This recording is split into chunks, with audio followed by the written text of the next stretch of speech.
Hi, good morning. So, ano lang,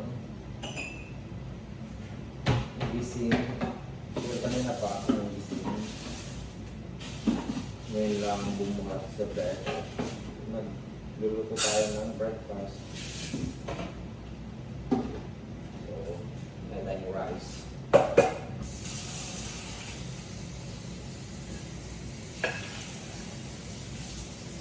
And then egg.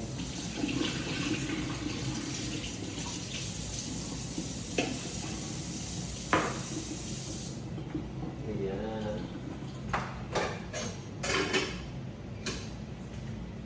Of course, may kape tayo guys. Kasi malamig-lamig ngayon, maulan. Mataas yung result ng ating cholesterol at saka triglycerides, and then I have also lack of vitamin D. Kakaiwas ko na uminom ako ng gatas dahil para sa mataas din ang aking uric acid. So paminsan-minsan magagatas din tayo.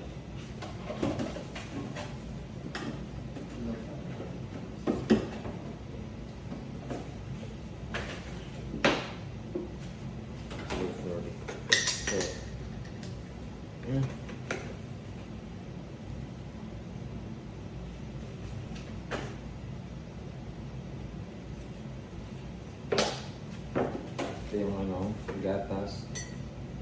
Lagyan ng konti para meron tayong vitamin.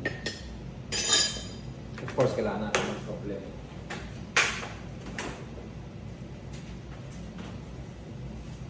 Fruits, kaya ng fruits, and then eggs. Magpuputo tayo ng egg.